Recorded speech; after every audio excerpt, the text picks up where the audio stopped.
Hello my dear friends, welcome back to my YouTube channel the pen copy.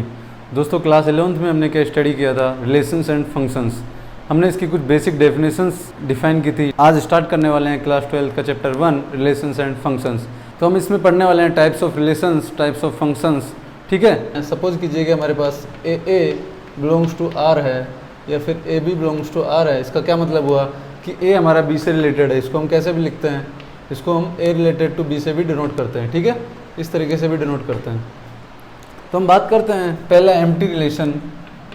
हमारा empty relation क्या होता है? Are हमारा empty relation कब कहलाएगा? जब हमारा कोई भी एलिमेंट ए का किसी भी एलिमेंट से रिलेटेड नहीं है ए में। ठीक है, तो वो क्या हो जाता है? Empty relation. अब इसको किससे डिनोट करते हैं? फाई से। और फाई हमको पता है कि सबसेट होता है, हर किसी सेट का सबसेट होता है फाई। अब क्योंकि हमारा ये कार्टेशियन प्रोडक्ट का सबसेट है, तो ये क्या हो जाएगा? हमारा रिलेशन हो जाएगा। और इसी को हम क्या बोलते हैं? एम्प्टी और वॉइड रिलेशन। ठीक है, अब बात करते हैं आइडेंटिटी रिलेशन। आइडेंटिटी रिलेशन क्या होता है? आइडेंटिटी रिलेशन हमारा डिफाइन कुछ इस तरीके से होता है। I set to be identity relation. Subset तो इसका होगा ही होगा, क्योंकि ये रिलेशन है तो कार्टेशियन प्रोडक्ट का सबसेट तो होता ही है। ये हमारा आइडेंटिटी रिलेशन कब होगा? जब for all A belongs to A belongs to R. ठीक है, या फिर ए बिलोंग्स टू आई। यहाँ पे आई हमारा रिलेशन है इसलिए। ठीक है, तो अब बात करते हैं हम रिफ्लेक्सिव रिलेशन की। रिफ्लेक्सिव रिलेशन क्या होता है? रिफ्लेक्सिव रिलेशन और आइडेंटिटी रिलेशन में डिफरेंस समझना बहुत इंपॉर्टेंट चीज़ है, क्योंकि आइडेंटिटी और रिफ्लेक्सिव रिलेशन में सिर्फ और सिर्फ R is subset of A cross A, R is said to be reflexive if for all A belongs to A belongs to I. अब यहाँ पे जो है इम्पोर्टेंट चीज़ ध्यान देने वाली, वो आइडेंटिटी रिलेशन में हमको सिर्फ एक ए से ही रिलेट होना चाहिए, ए किसी अदर एलिमेंट से रिलेट नहीं होना चाहिए। अगर हमारे पास ए बी से रिलेट होता है, अगर वो ए इज इक्वल्स टू बी नहीं है, तो वो आइडेंटिटी रिलेशन नहीं होगा। लेकिन हमारे पास रिफ्लेक्सिव रिलेशन में क्या होता है? ए से रिलेटेड होना ही चाहिए, इसके अलावा ए किसी से भी रिलेटेड हो हमें कोई मतलब नहीं है। ठीक है, तो बात करते हैं हम सिमेट्रिक रिलेशन की। सिमेट्रिक रिलेशन क्या होता है? For all A B belongs to A if A B belongs to R, मतलब ए और बी रिलेटेड हैं, तो ये इम्प्लाई करना चाहिए B A belongs to R. इसका मतलब क्या हुआ? For all A B belongs to A, अगर हमारे पास ए बी से रिलेटेड है तो बी हमारा ए से भी रिलेटेड होना चाहिए। ठीक है, बात करते हैं ट्रांजिटिव रिलेशन की। ट्रांजिटिव रिलेशन क्या होता है? For all A B C belongs to A if A B belongs to R and B C belongs to R, this implies A C belongs to R. इसका मतलब क्या हुआ? अगर हमारा पहला एलिमेंट सेकंड एलिमेंट से रिलेटेड है, second third से रिलेटेड है, तो हमारा फर्स्ट थर्ड से रिलेटेड होना चाहिए, तभी वो कौन सा रिलेशन होगा? ट्रांजिटिव रिलेशन होगा। अब बात करते हैं इक्विवेलेंस रिलेशन की। इक्विवेलेंस रिलेशन क्या होता है?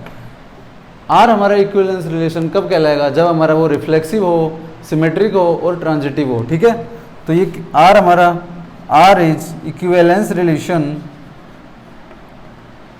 If reflexive plus symmetric plus transitive. समझ में आया? ठीक है, अब एक बहुत ही कॉमन एग्जांपल डिस्कस कर लेते हैं। Let L be the set of all lines in a plane and R be the relation in L defined as.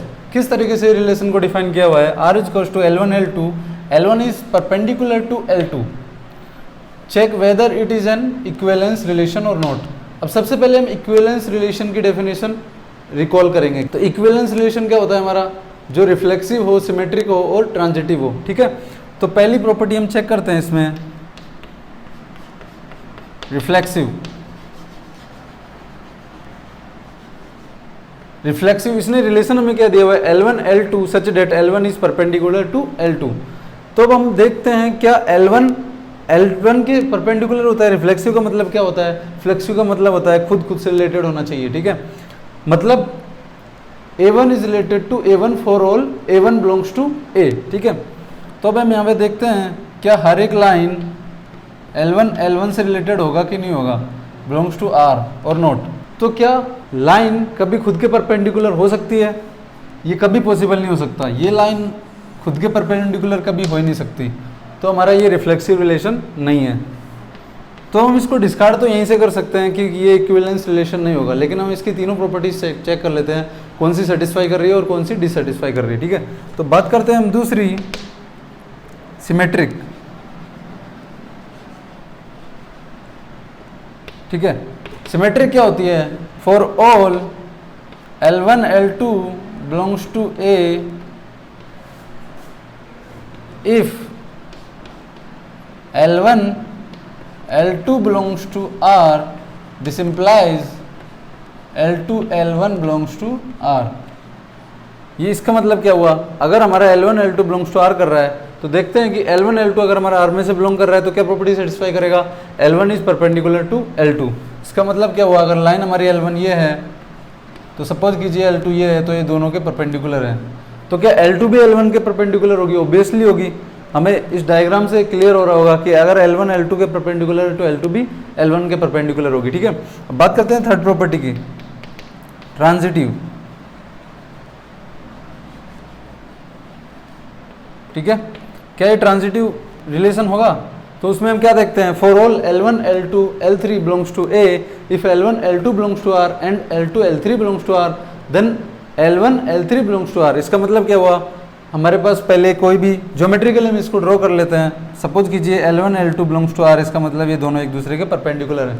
ठीक है, अब बात कर रहा है ये कि L2 L3 belongs to R, इसका मतलब L2 और L3 भी परपेंडिकुलर हैं। सपोज कीजिए हमारे पास L3 ये है, तो ये दोनों परपेंडिकुलर हैं, तो क्या L1 और L3 भी रिलेटेड होंगे?